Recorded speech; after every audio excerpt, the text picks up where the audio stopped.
प्यारा टॉपिक है agriculture finance. Agriculture finance का तात्पर्य होता है कि जो आपके गांव के लोग हैं, गांव के लोगों का कुछ एक्टिविटी होती है, कुछ कार्य होते हैं और उनको फाइनेंस की आवश्यकता पड़ती है, तो ये फाइनेंस उनको कहां से प्राप्त होता है, इस पर आज हम लोग डिस्कस करेंगे। तो ये टॉपिक आपका हो जाता है एग्रीकल्चर फाइनेंस या कृषि साख, एग्रीकल्चर क्रेडिट के नाम से जाना जाता है।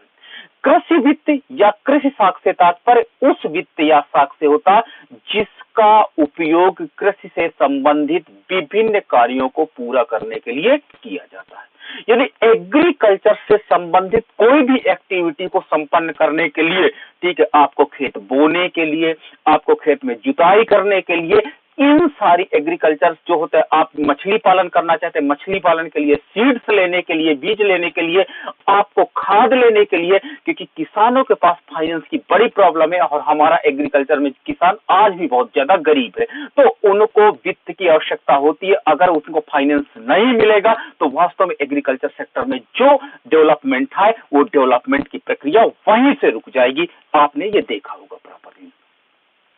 अब हमारे पास कृषि वित्त की सामान्यता आवश्यकता किस बात के लिए पड़ती है? भूमि पर स्थायी सुधार करने के लिए। आपने देखा होगा कि जो हमारी जमीन होती है, कभी कभी भूमि को उसको क्या करना पड़ता, प्रॉपर क्या करता, बराबर करना पड़ता है, वास्तव में उसको क्या कहते हैं कि मेड़बंदी करनी पड़ती है। तो स्थायी सुधार करने के लिए हम लोग एग्रीकल्चर फाइनेंस चाहते हैं। हमको बीज खरीदने के लिए एग्रीकल्चर फाइनेंस चाहिए, हमको खाद खरीदने के लिए एग्रीकल्चर फाइनेंस चाहिए, हमको कीटनाशक दवाएं खरीदने के लिए एग्रीकल्चर फाइनेंस चाहिए, हमको ट्रैक्टर और उनसे संबंधित यंत्रों को खरीदने के लिए एग्रीकल्चर फाइनेंस चाहिए, और साथ ही साथ सिंचाई व्यवस्था के लिए हमको फाइनेंस चाहिए। माल गुजारी देने के लिए, आपने देखा होगा, रेंट को देने के लिए भी चाहिए, और विपणन से संबद्ध कार्य हमको ट्रैक्टर से ले जाकर के मंडी तक पहुंचाना है, तो ये विपणन का कार्य है, मार्केटिंग का काम है, इसके लिए हमको एग्रीकल्चर फाइनेंस चाहिए। और कृषि से संबंधित अन्य किसी कार्य के लिए भी फाइनेंस की आवश्यकता पड़ती है। तो गांव के जो किसान होते हैं, वास्तव में उनके पास इतना अधिक पैसा नहीं होता कि वो एग्रीकल्चर सेक्टर की सारी आवश्यकताओं को पूरा कर सके। तो सारी आवश्यकताओं को पूरा न कर पाने के कारण उनको एग्रीकल्चर फाइनेंस की आवश्यकता पड़ती है। तो उस एग्रीकल्चर फाइनेंस को कैसे पूरा किया जाता है? याद रखिएगा, गांव के जब किसान होते हैं वो विभिन्न उद्देश्यों के लिए एग्रीकल्चर फाइनेंस को लेते हैं, एग्रीकल्चर फाइनेंस का प्रयोग करते हैं। कई उनके पास पर्पस होते हैं, कई मकसद होते हैं। तो आप देखिए, विभिन्न उद्देश्यों एवं काल अवधि के लिए वित्त, साख या ऋण की आवश्यकता पड़ती है।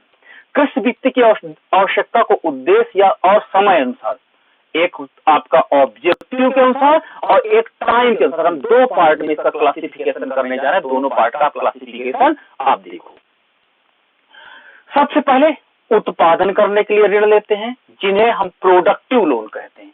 वास्तव में इकोनॉमी का ये लोन जो होता है वो नेशनल इनकम को इंप्रूव करता है, प्रोडक्टिव लोन कहलाता है। वे ऋण जो कृषि के विभिन्न कार्य, जैसे खाद खरीदने के लिए, ठीक है, हम लोग बीज खरीदने के लिए, ठीक है, हम लोग यंत्र खरीदने के लिए, ठीक है, हम लोग सिंचाई करने के लिए, हम लोग भूमि पर स्थायी सुधार करने के लिए, वैज्ञानिक ढंग से खेती करने के लिए, आजकल देख रहा हूँ टेक्नोलॉजी आ गई है, फ्लोरिकल्चर आ गया, फ्लावर फूल खरीदने के लिए, ठीक है, इस प्रकार के अगर ऋण लिए जाते हैं तो उन्हें हम लोग प्रोडक्टिव लोन की संज्ञा देते हैं। अर्थात ये अर्थव्यवस्था के वो लोन होते हैं जिससे उत्पादकता तेजी से बढ़ती है, ठीक है।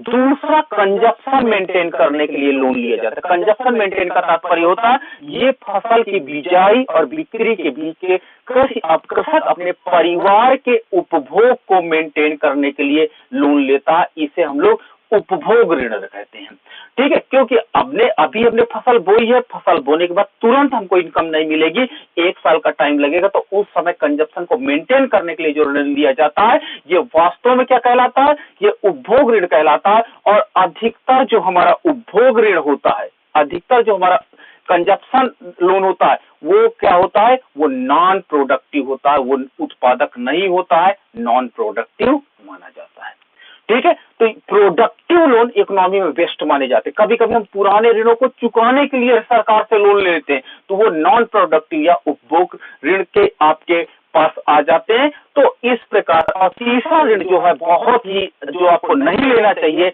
वो आपका है अनुत्पादक ऋण, अनप्रोडक्टिव लोन जिसको कहते हैं, नॉन प्रोडक्टिव लोन कहते हैं। वे ऋण जो उत्पादक कार्यों में नहीं लगाए जाते बल्कि कुछ अन्य उद्देश्यों की पूर्ति में लगाए जाते हैं, जैसे मुकदमा लड़ना।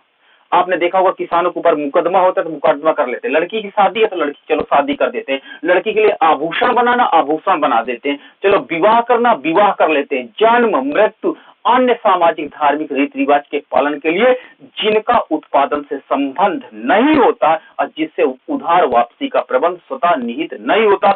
आखिर अगर एग्रीकल्चर लोन के रूप में अनुत्पादक ऋण अगर इकोनॉमी में चला जाता है तो इकोनॉमी की नेशनल इनकम कंटिन्यू डिक्लाइन करती चली जाती है।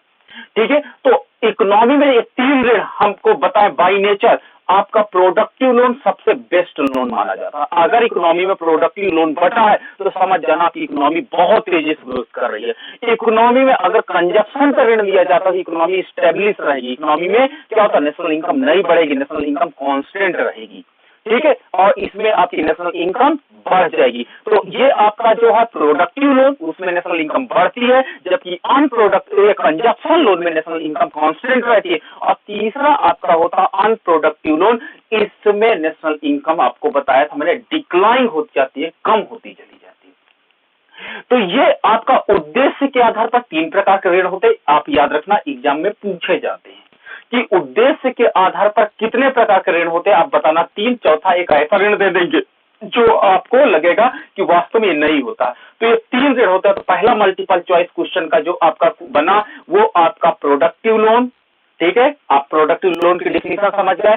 दूसरा कंजप्शन लोन, कंजप्शन एक्टिविटी को संपन्न करने के लिए।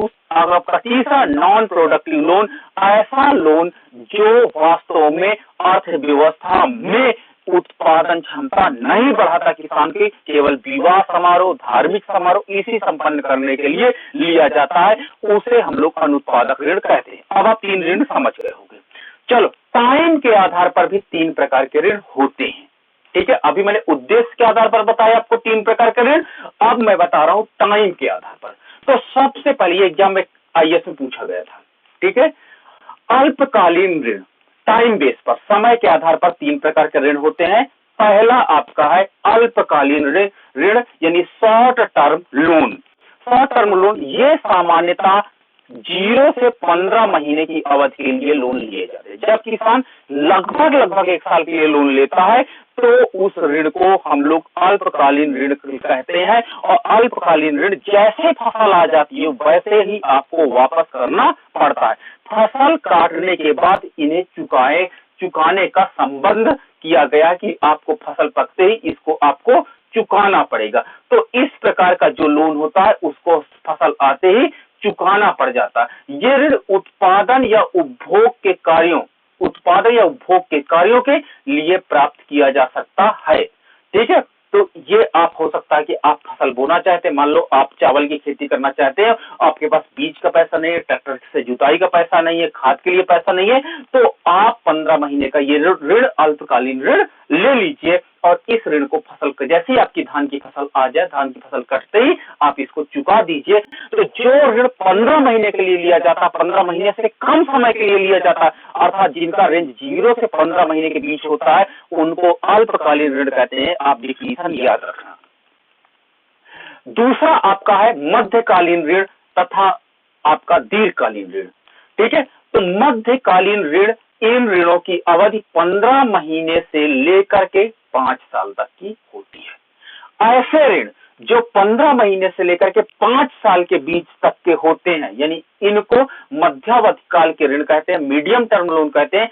ये ऋण प्रायः भूमि पर सुधार करने, ठीक है, आप जमीन को, जैसे आपने देखा होगा पहाड़ में जमीन बहुत अधिक पथरीली होती है, तो इस पे सुधार करने के लिए काफी पैसे की आवश्यकता होती है। तो आप बैंक से 15 महीने से लेकर के 5 साल तक का मध्यकालीन ऋण ले सकते हो। इसके अलावा पशुपालन के लिए, आप ट्रैक्टर खरीदने के लिए, आप क्या था प्लेन में कुआं खुदवाने के लिए या ट्यूबवेल लगवाने के लिए आदि कार्यों के लिए लिया जाता है। इन ऋणों की मात्रा अधिक होती है तथा अधिक समय की अवधि के बाद चुकाए जाते हैं। तो ये आपके मध्यकालीन ऋण है, इसकी डिफिनीशन आपने क्लियर कर लिया कि मध्यकालीन ऋण जो होते हैं वो 15 महीने से लेकर के 5 इयर्स के बीच चुकाए जाते हैं। अब आपको डिफिनीशन क्लियर।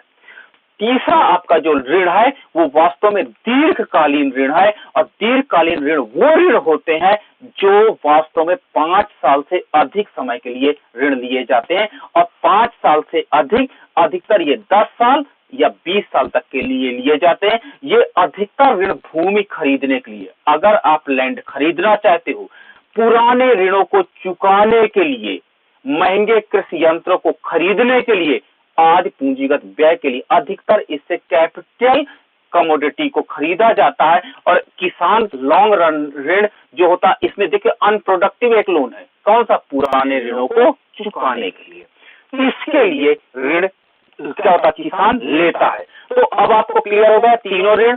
एक पहला ऋण आपका मैंने अभी डिस्कस किया आपसे, पहला टाइप का ऋण आपको 0 से लेकर के 15 महीने के लिए ऋण लिया जाता है, शॉर्ट रन लोन कहलाता है, SLR कहलाता है। दूसरे टाइप का लोन होता है 15 महीने से लेकर के 5 साल तक के लिए होता है, ये मीडियम टर्म लोन कहलाता है। और तीसरा आपका लोन हो जाता है, थर्ड टाइप का लोन जो होता है मोर देन 5 इयर्स होता है, 5 वर्ष से अधिक समय के लिए होता है, और अधिकतर ये 10 से 20 साल तक के लिए होता है। और इसमें हम लोग पुराने ऋण को चुकाते हैं, ये लॉन्ग टर्म लोन कहलाते हैं, दीर्घकालीन लोन कहलाते हैं। ये एग्जाम में 2 क्वेश्चन आपके मल्टीपल चॉइस क्वेश्चन आपके क्लियर होने चाहिए। उद्देश्य के आधार पर कौन कौन सा ऋण है, उत्पादक ऋण, उपभोग ऋण, अनुत्पादक ऋण। आपका टाइम के आधार पर कौन कौन से लोन है, अल्पकालीन ऋण, मध्यकालीन ऋण और दीर्घकालीन ऋण। ये टाइम के आधार पर होते हैं। एक बार मतलब मैंने दोनों क्वेश्चन को IAS और UGC नेट में देखा था, पूछा गया है, तो इससे काफी पूछा जाता है। अब तीसरा प्रश्न आता है इसमें, जो सबसे इंपॉर्टेंट आपकी बात होती है कि लोन के स्रोत कौन से होते हैं। भारत में जो लोन बांटा जाता है, ये लोन होते हैं तो अल्पकालीन लोन, मध्यकालीन लोन और दीर्घकालीन लोन, ये 3 लोन होते हैं जो टाइम बेस पर है। इनके 2 प्रमुख स्रोत हैं, संस्थागत तथा गैर संस्थागत। पहला आपका मिलेगा गैर संस्थागत, ऐसे स्रोत जो वास्तव में जिनका कोई रूल्स लॉ नहीं है तथा जिसके पीछे आपका कोई प्रोटेक्शन बॉडी नहीं काम करती है, जिसमें कोई चीज डिटरमाइन नहीं है, उन्हें गैर संस्थागत लोन कहते हैं। ठीक है, ना तो इसमें ब्याज दर का निर्धारण होता, ना इसमें कोई गारंटी होती है, लेकिन फिर भी सबसे ज्यादा पॉपुलर गैर संस्थागत स्रोत माने जाते हैं। और दूसरा जिसके लिए एक प्रॉपर बॉडी होती है, जिसका एक रूल और रेगुलेशन होता है, उनको हम लोग संस्थागत स्रोत कहते हैं। इसके अंतर्गत आप सरकार, बैंक, सहकारी समितियां आ जाती हैं। तो संस्थागत स्रोत वो स्रोत होते हैं जिसमें अधिकतर ब्याज की दरें ज्यादा होती हैं। ठीक है, ब्याज की दरें ज्यादा होती हैं। साथ ही साथ ये लोन आसानी से उपलब्ध करा लेते थे। स्वतंत्र भारत में इसके अंतर्गत ग्रामीण साहूकार, ठीक है, ग्रामीण साहूकार, महाजन, व्यापारी, कमीशन एजेंट, मित्र, संबंधी आदि को शामिल किया जाता था। हम लोग जब लोन लेते थे तो ये गैर संस्थागत पर हमारी डिपेंडेंसी बहुत ज्यादा थी। ठीक है, संस्थागत स्रोत वो स्रोत होते हैं एक प्रकार से ऑफिशियली, और जिसमें एक प्रॉपर चैनल से आपको स्रोत मिलता है, लोन मिलता है, उसे संस्थागत स्रोत के अंतर्गत रखा जाता है। और इसके अंतर्गत सरकार, गवर्नमेंट डायरेक्ट आपको लोन देगी, सहकारी समितियों के माध्यम से आपको लोन मिलेगा, बैंकों के माध्यम से लोन मिलेगा, नाबार्ड के माध्यम से आपको लोन मिलेगा, भूमि विकास बैंक, लैंड डेवलपमेंट बैंक के माध्यम से लोन मिलेगा, रीजनल रूरल बैंक के माध्यम से आपको लोन मिलेगा, और आपका किसान क्रेडिट कार्ड के माध्यम से भी आपको लोन प्रोवाइड हो जाएगा। ये आपका संस्थागत स्रोत है। एग्जाम में प्रश्न पूछा गया था निम्न में से कौन सा संस्थागत स्रोत नहीं है, तो आपका महाजन, व्यापारी, कमीशन एजेंट के साथ सहकारी समितियां रख देगा, चौथा ऑप्शन। आप वहीं पे कंफ्यूज हो जाओगे। तो इस प्रकार गैर संस्थागत के अंतर्गत वो स्रोत होते हैं जो अर्थव्यवस्था में जिनकी ब्याज की दर बहुत अधिक थी और ये बिना गारंटी के आपको लोन दे देते थे और गारंटी के रूप में भी आपसे एक ब्लैंक पेपर पे अंगूठा लगवाते थे।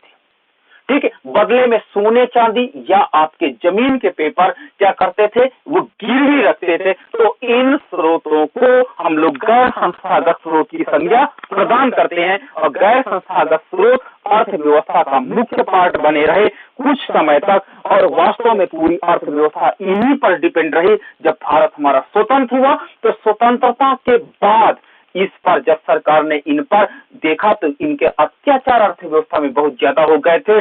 महाजन सेठ साहूकारों ने किसानों की पूरी जमीन ब्लैंक पेपर पे अंगूठा लगा करके अपने पास ले ली थी, जिसके परिणाम स्वरूप एक अलग प्रकार का माहौल जनरेट हो गया था। तो गैर संस्थागत स्रोत के अंतर्गत अगर हम लोग बात करते हैं, अगर हम लोग डिस्कस करते हैं तो भारत में गैर संस्थागत स्रोत के अंतर्गत जो आपके लोन आते हैं उसमें सबसे पहली भूमिका आती है साहूकार की। ठीक है, सबसे पहली जो भूमिका आती है वो आती है साहूकार की।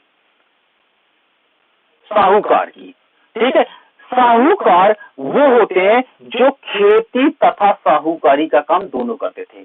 खेती एवं साहूकारी का काम दोनों करते थे। ठीक है, ये क्या होते थे, गांव में अधिकतर धनाढ्य व्यक्ति होता, आप देखोगे कोई व्यक्ति होता उनके पास खेत बहुत होते हैं, उनके पास पैसे बहुत होते हैं, तो ये लोग अपनी भी खेती करते हैं, साथ ही साथ लोगों को लोन प्रोवाइड करते हैं, ऋण प्रोवाइड करते हैं ताकि आप उनसे लो, और इनकी ब्याज की दर बहुत ज्यादा होती है और इनको आप क्या कहते हैं, कृषक साहूकार की संज्ञा देते हो।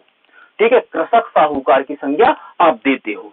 ठीक है, अर्थव्यवस्था में इनका ऋण का भाग जब भारत स्वतंत्र हुआ तो उस समय 70% ऋण केवल साहूकार द्वारा ही प्रदान किए गए थे। तो इस प्रकार साहूकार दोनों प्रकार के लोन देते थे, आपके उत्पादक लोन और कहते अनुत्पादक लोन, दोनों प्रकार के लोन ये बहुत अधिक मात्रा में देते थे। और इनसे किसान लेते क्यों थे, आसानी से लोन अवेलेबल हो जाता था। दूसरा क्या होता है, गारंटर की आवश्यकता नहीं पड़ती थी, गारंटी की आवश्यकता नहीं पड़ती थी, ये आपके गांव मोहल्ले का होता था। तीसरा चीज क्या होता था कि इन पर पेपर वर्क कम होता था। गांव के किसान क्या होते थे, पढ़े लिखे नहीं होते थे, तो उनको पेपर वर्क करना ज्यादा पसंद नहीं होता था। तो इस प्रकार साहूकार गांव पर लोन का काम करता था गैर संस्थागत। दूसरा हमारा जो मेन पॉइंट है, व्यापारी एवं कमीशन एजेंट। व्यापारी एवं कमीशन एजेंट जो थे वो भी क्या करते थे, लोन देने का काम गांव में करते थे और इनके द्वारा प्रदान किया गया लोन पर ब्याज की दर बहुत ज्यादा होती थी। आपने देखा होगा मंथली ये लोग ब्याज को इम्पोज करते थे और इनका कमीशन एजेंट किसानों को मजबूर करते थे। सबसे ज्यादा इनके साथ कमीशन और व्यापारी एजेंट से अगर आप लोन ले लोगे तो लोन लेने के बाद ये मजबूर करते थे कि कम दाम में अपनी फसल को, कम दाम में अपनी फसल को उन्हीं को बेचे ताकि ये व्यापार करके एक ऊंचा लाभ कमा सके।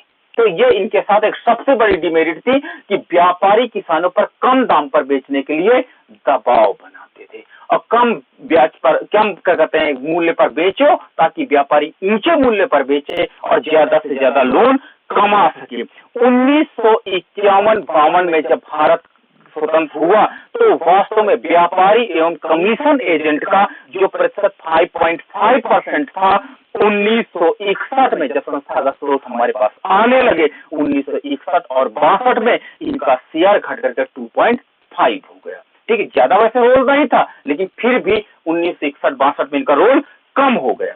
तीसरा जो रोल था वो थे हमारे रिलेटिव्स। आप देखोगे संबंधी लोग अधिकतर संबंधी से लोन उधार ले लेते थे, ऋण उधार ले लेते थे और संबंधी में एक और अच्छी बात थी, कोई गारंटी नहीं, तुरंत मिल जाता था। ठीक है, और ये क्या होता था, इसके पीछे कोई अंगूठा भी आपको लगाने की आवश्यकता नहीं पड़ती थी। तो रिलेटिव्स का लोन पर हिस्सा काफी बड़ा था स्वतंत्र भारत में और अधिकतर एग्रीकल्चर जो साख की समस्या थी वो संबंधियों द्वारा ही पूरा किया जाता था। ठीक है, और इनके द्वारा एक और अच्छी बात थी, इनके द्वारा ब्याज की दर या तो शून्य होती थी या तो बहुत कम होती थी, संबंधी रिलेटिव ज्यादा अधिक ब्याज नहीं थे। और तीसरी चीज क्या थी कि ये लोग फोर्स नहीं करते थे कि आप हमें तुरंत लोन लौटाओ, तो फोर्सफुली आपसे जबरदस्ती नहीं करते थे, परिणाम स्वरूप किसानों का शोषण नहीं होता था और किसान अपने रिलेटिव से लोन लेना बहुत ज्यादा पसंद करते थे। ठीक है, अगला आपका पॉइंट है, चौथा पॉइंट है भूस्वामी या अन्य। भूस्वामी एवं अन्य, इनसे भी क्या होते थे, ग्रामीण साख की पूर्ति की जाती थी और इसके अंतर्गत छोटे किसान या बड़े किसान होते थे जो भूस्वामी कहलाते थे और इनसे भी अर्थव्यवस्था में काफी अधिक लोन गांव के लोग लेते थे ताकि अपनी एग्रीकल्चर संबंधी समस्त एक्टिविटी को संपन्न कर सके। ठीक है, तो इस प्रकार मैंने आपको 4 या 5 पॉइंट से एग्जाम में पूछा जाता है कि निम्न में से कौन गैर संस्थागत स्रोत के अंतर्गत नहीं है, तो हमें उम्मीद है कि अब आप समझ जाओगे कि ये कौन है। जब भारत स्वतंत्र हुआ तो भारत के साथ बहुत ज्यादा बड़ा चैलेंज था। स्वतंत्र भारत के पास बहुत बड़ा चैलेंज था कि अर्थव्यवस्था में गैर संस्थागत स्रोत का शेयर ग्रामीण विकास में, ग्रामीण वित्त में बहुत ज्यादा था।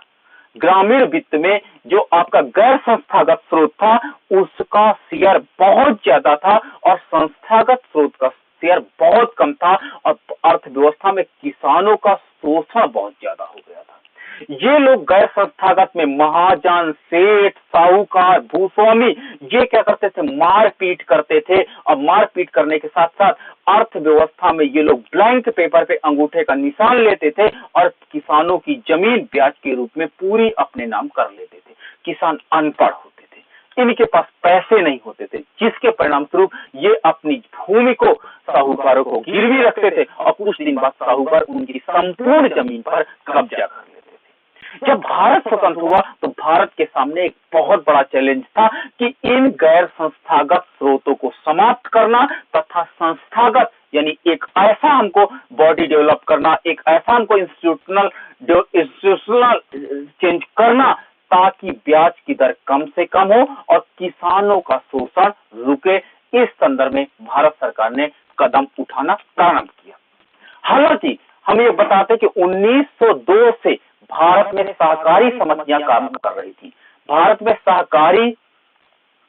सहकारी समितियां कार्य कर रही थी और ये सहकारी समितियां ग्रामीण वित्त में बहुत अधिक भूमिका निभा रही थी, लेकिन इन पर पेपर वर्क होने के कारण इनका शेयर 2.5 ही था। उस समय पैरेलल बॉडी चलती थी, सहकारी समितियां काम करती थी, लेकिन लोगों के क्योंकि अशिक्षा बहुत थी भारत में, अशिक्षा होने के कारण लोग ग्रामीण सहकारी समितियों का ज्यादा अधिक प्रॉपर प्रयोग नहीं कर पाए। और दूसरा क्या होता है, गैर संस्थागत वास्तव में लोगों को बेवकूफ बना के, किसानों को बेवकूफ बना करके ऋण प्रदान कर देते थे, जिससे किसान इनके चुंगल से नहीं निकल पाते थे। तो इस प्रकार जो कोऑपरेटिव कमेटियां थी, ये कोऑपरेटिव कमेटियों का रोल बहुत अच्छा था। 1992-93 का मैं डेटा डिस्कस आपसे करूं तो 1992-93 में ये रिजर्व बैंक ऑफ इंडिया के साथ काम करती थी और प्राथमिक समितियों के अंतर्गत 88,000 क्या होते प्राथमिक सहकारी ऋण समितियों द्वारा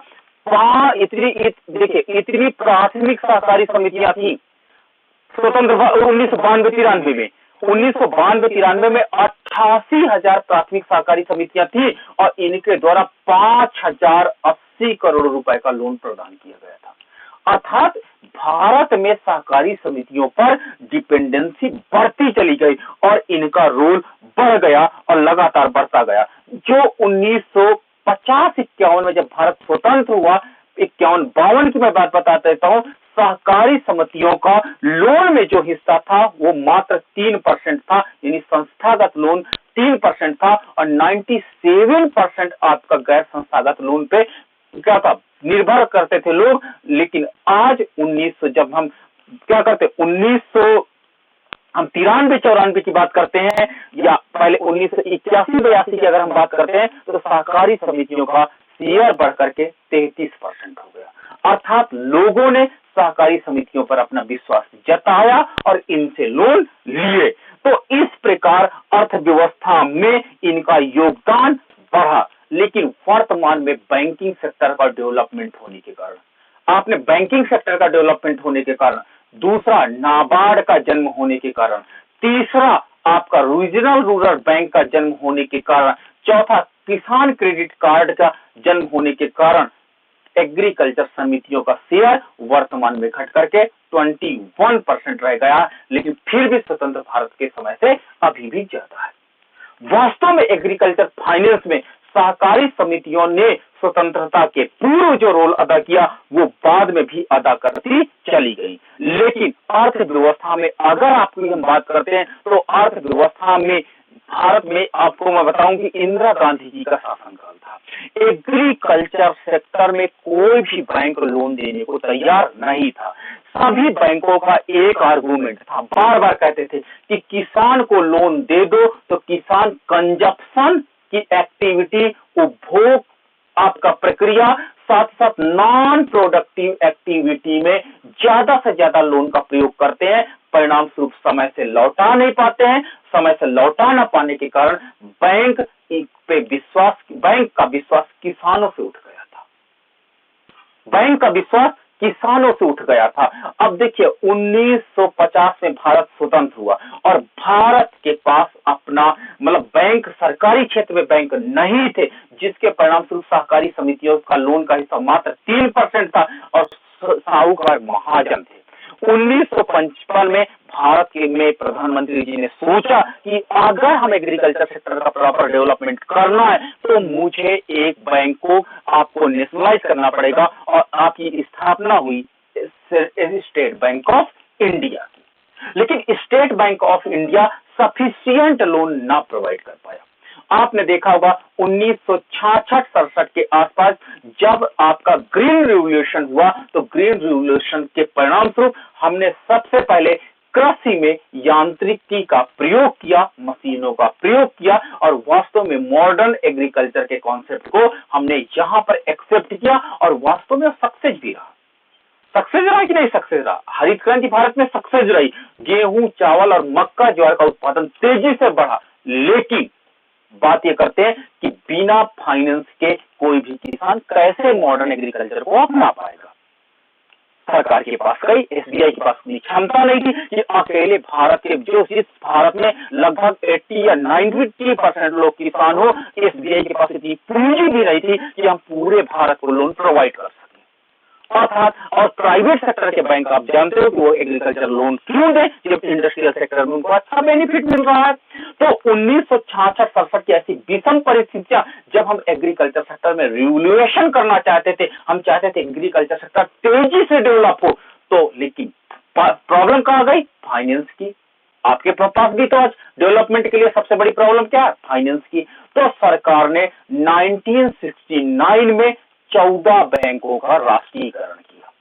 14 बैंकों का राष्ट्रीयकरण किया ताकि अगर ये कॉमर्शियल बैंक हो जाएंगे तो हमारे देश में डेवलपमेंट के लिए हम क्या करेंगे? आपने देखा होगा साख नियंत्रण के अंतर्गत साख की राशनिंग आपने पढ़ा, साख की राशनिंग पढ़े होंगे। हम इन बैंक से कह देंगे कि आप 40% लोन आपको प्राइमरी सेक्टर में देना, मजबूरी में इनको देना पड़ेगा। तो इसी रणनीति के अंतर्गत 1966 में एग्रीकल्चर रिवॉल्यूशन हुआ और एग्रीकल्चर रिवॉल्यूशन को हमको आगे सफल करना था। वास्तव में जो ये हरित क्रांति हुई थी ये प्रायोगिक हरित क्रांति थी। एम स्वामीनाथन ने, नॉर्मन बोरलॉग ने कि ये प्रायोगिक थी, यानी प्रयोग के स्तर पर थी। अगर हमें पूरे देश में हरित क्रांति को लागू करना था, मॉडर्नाइजेशन ऑफ एग्रीकल्चर को करना था, तो हमको एग्रीकल्चर फाइनेंस की आवश्यकता थी और एग्रीकल्चर फाइनेंस के लिए हमें कुछ ठोस कदम उठाने थे। भारत सरकार ने ठोस कदम उठाया और 14 बैंकों का राष्ट्रीयकरण कर दिया। एक बहुत वास्तव में एप्रिशिएटेबल आपका इनका स्टेप्स उठाए गए और 14 बैंकों के राष्ट्रीयकरण से वास्तव में इकोनॉमी में विश्वास बढ़ा। इकोनॉमी में विश्वास बढ़ा। क्यों विश्वास बढ़ा? अब आपके देश की बैंक हो गए, नेशनल बैंक हो गए। नेशनल आपने कॉमर्शियल बैंक किया और इनको मार्जिन निर्धारित किया गया कि आपको एग्रीकल्चर लोन का शेयर कुछ ना कुछ रखना होगा। अगर आप लोन दो कोई बात नहीं, लेकिन आपको एग्रीकल्चर सेक्टर के लिए लोन देना होगा। परिणाम स्वरूप एग्रीकल्चर सेक्टर में क्या हुआ? फाइनेंस बढ़ा। फाइनेंस बढ़ा और एग्रीकल्चर सेक्टर की नीड्स को वास्तव में इन बैंकों ने पूरा किया। लेकिन वही NPA, non performing asset, NPA का नाम आपने सुना होगा, जब कोई व्यक्ति लोन ले लेता है और लोन टाइम पे नहीं लौटाता है तो बैंक को क्या हो जाता है, लॉस हो जाता है, वो कहलाता है एनपीए, लॉस होने लगा। बैंकों का मुंह एग्रीकल्चर सेक्टर पे नहीं टिका, वो इंडस्ट्रियल सेक्टर को लोन दे रहे थे, कहते हैं इंडस्ट्रियल सेक्टर मच बेटर होता है क्योंकि इंडस्ट्रियल सेक्टर में लोन दे दो तो लोग लौटा देते हैं, लेकिन एग्रीकल्चर सेक्टर में उस समय देश में पॉवर्टी बहुत ज्यादा थी और एग्रीकल्चर सेक्टर में याद रखना सूखा बहुत पड़ता था, आपने देखा होगा सूखा पड़ता था और सूखे का रीजन था हमारे पास ट्यूबवेल या बोरवेल नहीं थे। परिणाम स्वरूप एग्रीकल्चर सेक्टर में जितना सीड्स किसान खेत में डालते थे, जब फसल ही नहीं होती तो कहां से लोन लौटाए। परिणाम स्वरूप 14 बैंकों ने लोन तो दिया, मजबूरी में दिया, उतना अधिक हमको परफॉर्मेंस नहीं दिखाई पड़ा जितना परफॉर्मेंस इन 14 बैंकों से हमको उम्मीद थी कि ये 14 कॉमर्शियल बैंक, वर्ड याद रखना, व्यापारिक बैंक, इन व्यापारिक बैंकों से हमको उम्मीद थी कि ये व्यापारिक बैंक एग्रीकल्चर सेक्टर के लिए लोन देंगे, लेकिन जो एक्सपेक्टेशंस थी हमको वो एक्सपेक्टेशंस नहीं मिली, निराश हुए। लेकिन एक मैं प्रधानमंत्री की बात करता हूं, इंदिरा गांधी जी की नीतियां, इंदिरा गांधी जी को वास्तव में छोटे छोटे टुकड़ों को लेकर के विकास करना बहुत अच्छे से आता था। इंदिरा गांधी जी को बात समझ में आई, उन्होंने कहा कि व्यापारिक बैंक वास्तव में व्यापार करने के लिए, इंडस्ट्रियल सेक्टर को डेवलपमेंट के लिए लोन देने में इच्छुक है, ना कि एग्रीकल्चर सेक्टर के डेवलपमेंट में वो लोन नहीं देना चाहते हैं। ठीक है, तो उन्होंने कहा क्यों ना हम एग्रीकल्चर सेक्टर को डेवलपमेंट करने के लिए रीजनल रूरल बैंक बनाया जाए, रीजनल रूरल बैंक बनाया जाए। और रीजनल रूरल बैंक 1975 में खोले गए। ठीक है, 1975 में रीजनल रूरल बैंक खोले गए और इन बैंकों का उद्देश्य था, इन बैंकों का टारगेट था कि अब देखिए इनका नाम क्या था, ग्रामीण क्षेत्रीय ग्रामीण विकास बैंक ना, क्षेत्रीय ग्रामीण बैंक, सॉरी विकास कर दिए, क्षेत्रीय ग्रामीण बैंक, यानी आपके क्षेत्र का ग्रामीण बैंक, और ये एग्रीकल्चर एक्टिविटी को प्रोत्साहित करने के लिए ही लोन देगा, अन्य एक्टिविटी के लिए लोन नहीं देगा। जो व्यापारिक बैंक यहाँ पर इंडस्ट्रियल सेक्टर को कर रहे थे कि यहाँ पर 1975 में केवल क्षेत्रीय ग्रामीण बैंकों की स्थापना की गई और ये क्षेत्रीय ग्रामीण बैंक आर्थिक व्यवस्था के डेवलपमेंट में एक मील का पत्थर सिद्ध हुए। मैं अभी इसको आगे मैं और क्लासिफाई करूंगा और इसको प्रॉपर बताऊंगा, मैं एक फ्लो आपको समझा देता हूं पहले। ठीक है, तो क्षेत्रीय ग्रामीण बैंकों ने इकोनॉमिक डेवलपमेंट की स्पीड को बढ़ाया और भारत में काफी ज्यादा रिवोल्यूशन हुआ, लेकिन इन बैंकों के पास भी बैंक की पूंजी कम हो गई। क्यों? वही प्रॉब्लम, एग्रीकल्चर सेक्टर में लोन दे रहे थे, परिणाम स्वरूप एक ग्रामीण क्षेत्रीय ग्रामीण बैंक लौट करके पैसा इनको नहीं मिल पा रहा था, परिणाम स्वरूप इनकी कंडीशन खराब हो गई और इनको स्पॉन्सर करने वाला कौन था? व्यापारिक बैंक था। तो जब ये ग्रामीण क्षेत्रीय ग्रामीण बैंकों को लॉस होने लगा तो व्यापारिक बैंक भी ज्यादा सपोर्ट नहीं कर रहा था। अब क्या किया जाए? हमने तो रीजनल रूरल बैंक खोला ताकि इकोनॉमिक डेवलपमेंट तेजी से हो सके, लेकिन जिस पर्पज के लिए खोला वास्तव में ये बैंक भी असफल दिखाई पड़े। तो वहां पर एक और कॉन्सेप्ट डेवलप्ड हुआ कि क्यों ना इकोनॉमी में जिस प्रकार व्यापारिक बैंकों का supporter reserve bank of India है, उसी प्रकार से ग्रामीण बैंकों का सपोर्टर हम खोले और उस सपोर्टर का नाम रखा गया 1982 में खोला गया, जिसका नाम रखा गया नाबार्ड। नाबार्ड का एक खोलने का तात्पर्य था कि आपका जो ग्रामीण क्षेत्र का वित्त है, जिसको वास्तव में इंपॉर्टेंट भूमिका है, उनके लिए सपोर्ट देना। तो नाबार्ड वास्तव में एग्रीकल्चर सेक्टर का आरबीआई सिद्ध हुआ। डायरेक्ट आप नाबार्ड से नहीं लोन ले सकते हो, बल्कि जितने रीजनल रूरल बैंक हैं उनको सपोर्ट करने के लिए जो बैंक खोला गया उसका नाम था 1982 में खोला गया और इसका नाम था नाबार्ड। और नाबार्ड ने इनको सपोर्ट किया कि आप परेशान मत हो, अगर आपके पास फाइनेंस कम है, किसान लौटा नहीं पाते, फिर भी आप लोन दो, हम आपका सपोर्ट करते हैं। तो वास्तव में एग्रीकल्चर फाइनेंस में ये दो टॉपिक बहुत महत्वपूर्ण हो जाते हैं। क्षेत्रीय ग्रामीण बैंक और नाबार्ड वास्तव में रूरल डेवलपमेंट को ही क्या हुआ, बढ़ाने के लिए ये 2 बैंक खोले गए। फिर क्या हुआ, नाबार्ड के बाद नाबार्ड ने अपनी महत्वपूर्ण भूमिका निभाई और उधर रिजर्व बैंक ऑफ इंडिया ने एक कदम और उठाया। उन्होंने कृषि शाख या कृषि वित्त के लिए एक अलग से डिपार्टमेंट ही खोल दिया। ठीक है, उसके बाद 1997-98 में किसान क्रेडिट कार्ड जारी किया गया और किसान क्रेडिट कार्ड से कहा गया कि आप बहुत कम या न्यूनतम या 0 ब्याज पर आप इस कार्ड के माध्यम से लोन ले सकते हो और अपनी एग्रीकल्चर एक्टिविटी को संपन्न कर सकते हो।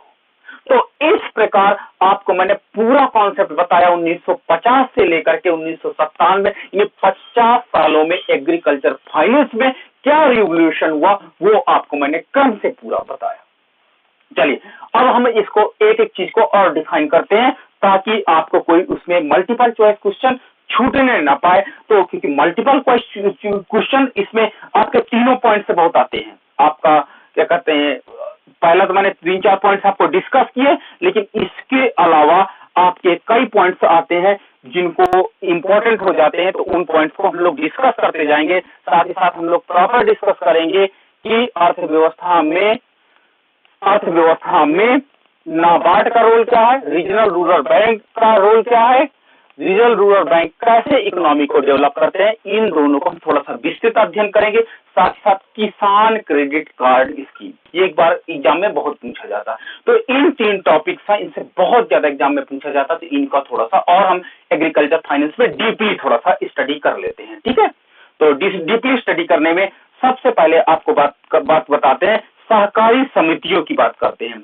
तो सहकारी समितियों की जब बात करते हैं तो सहकारी समितियों में 1951-52 से अगर हम बात करते हैं तो इसमें भारतीय ग्रामीण साख सर्वेक्षण समिति का गठन प्रारंभ में किया गया और उसकी अध्यक्षता एडी गोरवाला ने किया। पहली बार कि भारत में एडी गोरवाला ने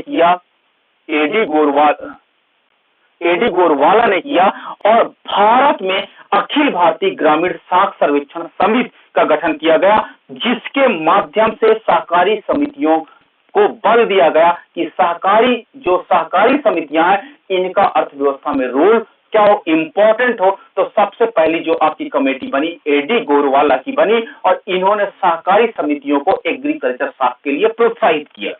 ठीक है, तो पहला आपका जो एग्रीकल्चर फाइनेंस से संबंधित पहली कमेटी बनी, ये आपकी बनी। फिर क्या हुआ, सहकारी समितियों को बल देने के लिए क्या होता, इनका लगातार सहकारी समितियों का रोल बढ़ता गया और उसको हम लोगों ने एक्सेप्ट किया। लेकिन जब 1969 में 14 बैंकों का राष्ट्रीयकरण किया गया और 14 बैंकों का राष्ट्रीयकरण किया गया तो उसके परिणाम स्वरूप एग्रीकल्चर फाइनेंस की काफी अधिक उम्मीदें जागी और इसको कहा गया मल्टी एजेंसी अप्रोच कहा गया। 1975 में मैंने बताया रीजनल रूरल बैंक खोले गए और 1980 में फिर से 6 बैंकों का राष्ट्रीयकरण कर दिया गया। ठीक है, जब एग्रीकल्चर फाइनेंस की आवश्यकता और पड़ी तो याद रखना कमर्शियल बैंक 2 फेज पे नेशनलाइज हुए हैं, आपका 1969 में एंड 1980 में।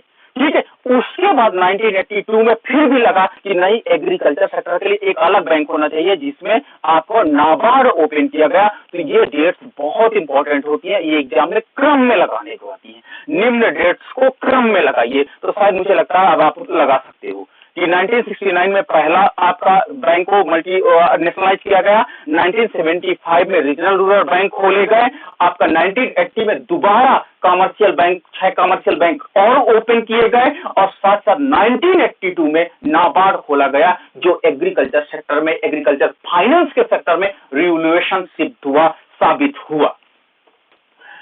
अब हम बात करते हैं बी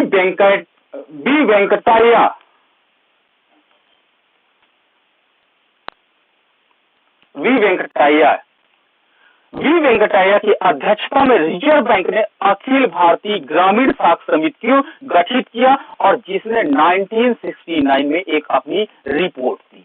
ठीक है, ताकि हमने बताया ना आपको, जब भारत स्वतंत्र हुआ और 1950 से लेकर के 1969 तक हमको ये लग रहा था कि ये सहकारी समितियां जो है वो एग्रीकल्चर फाइनेंस के स्रोत को वास्तव में बहुत अधिक डेवलप करेंगी और एग्रीकल्चर फाइनेंस की नीड्स को पूरा कर देंगी। इस पर सरकार ने काफी अधिक कमेटी की रिपोर्ट्स को क्या हुआ लाए और उस पे काम किए। इसके बाद वी वेंकटैया के बाद आपका ये दूसरी, अभी इसके बाद मैंने गोरवाला भी बताया, फिर इसके बाद तीसरी कमेटी आई और तीसरी कमेटी थी ए एम खुसरो की। ए एम खुसरो, इनकी भी कमेटी क्या थी, वो ग्रामीण साख यानी सहकारी समितियों के रोल से ही संबंधित थी। तो 3 कमेटियां लगातार आई, लेकिन उसके बाद फिर क्या हुआ कि आपने देखा कि लगातार अर्थव्यवस्था में नीड्स किसकी थी, लगातार हमको नीड्स थी आपको एग्रीकल्चर फाइनेंस की।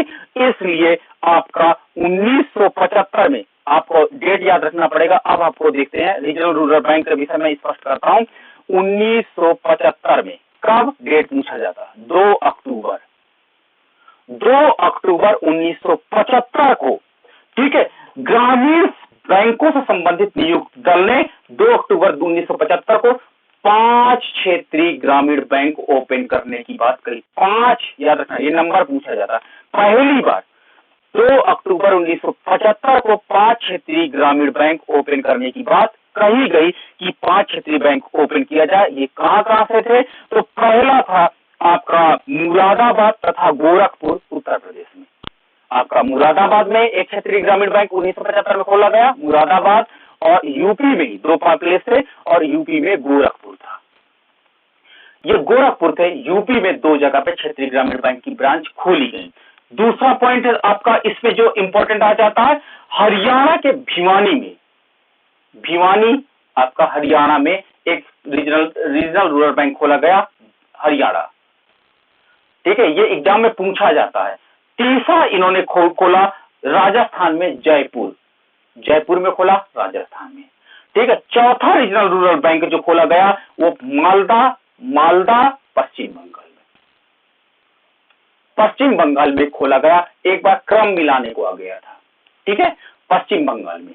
तो पश्चिम बंगाल में खोला गया। तो ये रीजनल रूरल बैंक जो खोले गए, उत्तर प्रदेश में 2 थे, एक ऐसा प्रदेश था जिसमें 2 थे, बाकी हर प्रदेश में लगभग एक खोला गया। इस प्रकार प्रायोगिक तौर पर प्रारंभ में केवल 5 रीजनल रूरल बैंक खोले गए थे और इसके अंतर्गत केंद्र सरकार इस पर पूंजी लगाती थी, जिसका प्रतिशत 50% केंद्र सरकार पूंजी लगाती थी। अब 50% जो स्पॉन्सर बैंक था, जैसे एसबीआई स्पॉन्सर बैंक होगा, पीएनबी स्पॉन्सर बैंक था, तो वो लगाता था। तो सेंट्रल गवर्नमेंट का जो शेयर था वो 50% था। ये एग्जाम में पूछा गया एक बार, ठीक है। तो इससे क्या होता है कि इसमें आपका 50% आपका इसके पूंजी जो सरकार की होती थी और 50 में आपका जो एसबीआई की थी 15% राज्य सरकार की होती थी और 35% पूंजी जो होती थी वो कमर्शियल बैंक की होती थी। तो इस प्रकार इनका अनुपात था 50:15:35।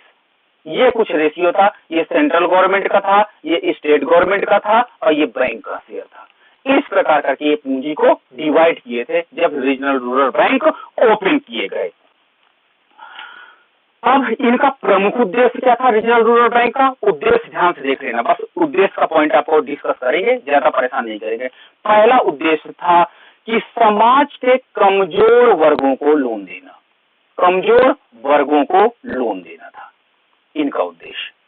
जो weaker section of the society, चाहे वो मछली पाले, चाहे खेती करे, जो भी एग्रीकल्चर और उससे संबंधित एक्टिविटी को संपन्न करेगा, उनको लोन प्रोवाइड करना था।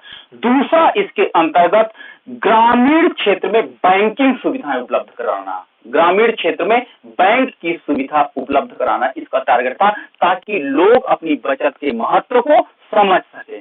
और तीसरा इनका उद्देश्य था ग्रामीण क्षेत्रों में ऋण की उपलब्धता को कराना, यानी ऋण की उपलब्धता ये बढ़ाना चाहते थे, जिसके कारण से इन्होंने ग्रामीण क्षेत्र में इसको ओपन किया गया और आरआरबी क्रेडिट फाइनेंस शुरू किया गया। और इसको क्या कहते हैं, बाद में नाबार्ड ने, जब नाबार्ड ओपन हुआ, याद रखना नाबार्ड इसके बाद ही ओपन हुआ, नाबार्ड ने बाद में अपने अंडर में लिया और 1000 करोड़ रुपए की पूंजी, 10,000 करोड़ रुपए की पूंजी इसको जारी किया, ताकि आप लोग अपने इस लक्ष्य को प्राप्त कर सको। तो आपको रीजनल रूरल बैंक के विषय में समझ में आ गया होगा। अब हमको बात करते हैं दूसरा, जो that is very important point आपका है नाबार्ड।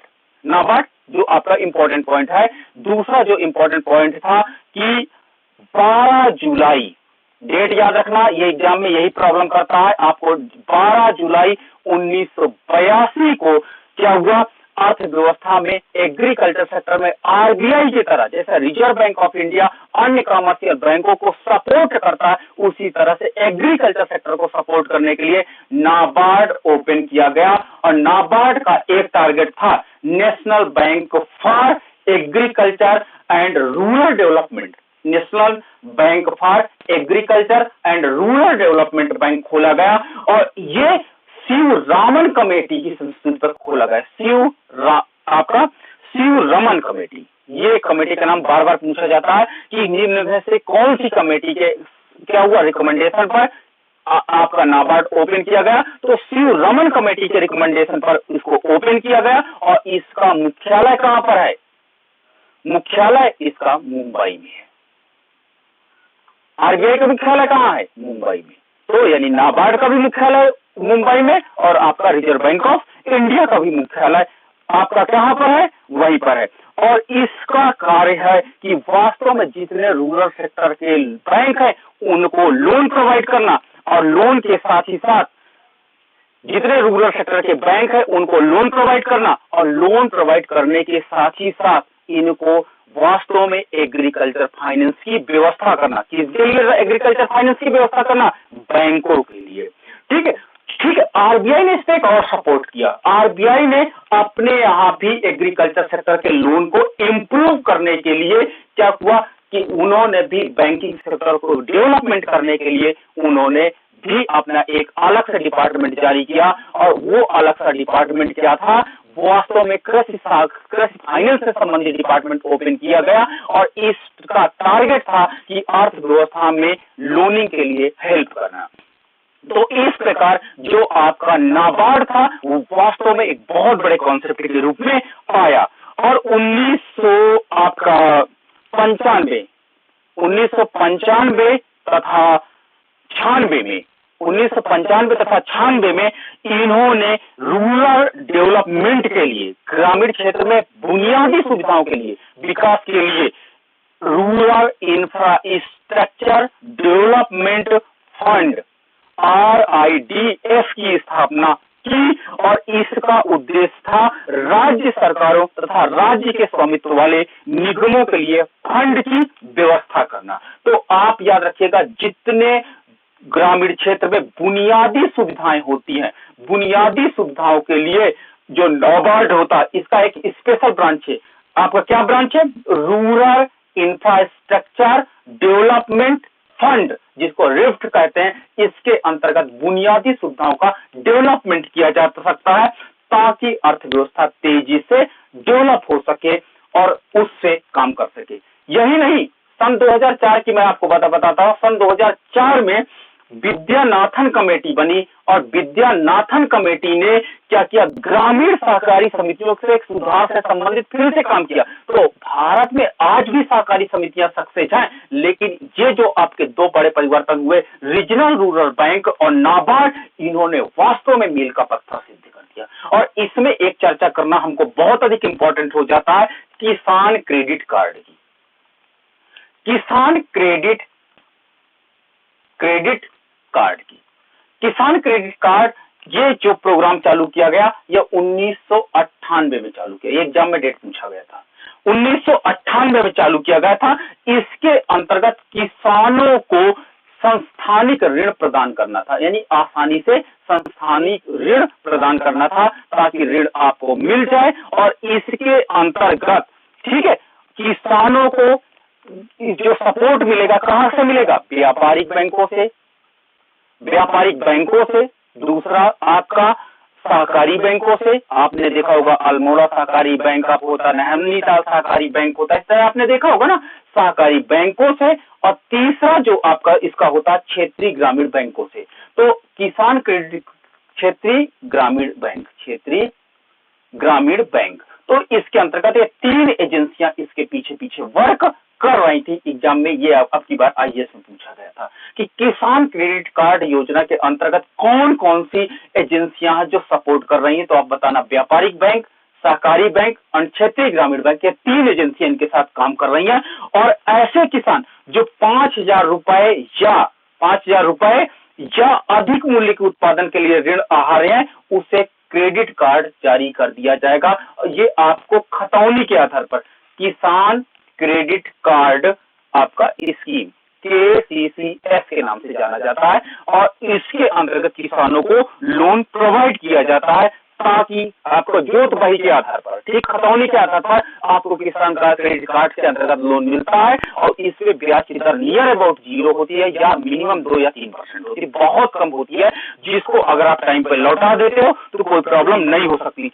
साथ ही साथ इसमें दुर्घटना या मृत्यु पर 50,000 रुपए का, स्थायी विकलांगता पर 25,000 रुपए का बीमा सुरक्षा भी किया गया है, ताकि आपको एग्रीकल्चर सेक्टर में काफी अधिक सहूलियत हो। और किसान क्रेडिट कार्ड को एटीएम के रूप में भी जारी किया गया है, ताकि एटीएम के रूप में आपको आसानी से लोन को आप अमाउंट को निकाल सकते हो। तो इस प्रकार भारत में इस समय 547.9 लाख एटीएम कार्ड जारी किए गए हैं किसान क्रेडिट कार्ड के अंतर्गत। केसीसी इसको बोलते हैं ना, केसीसी के अंतर्गत 547 लाख आपके केसीसी जारी किए गए। ये एग्जाम में एक बार पूछा गया था कि वर्तमान में भारत में कितने किसान क्रेडिट कार्ड जारी किए गए हैं।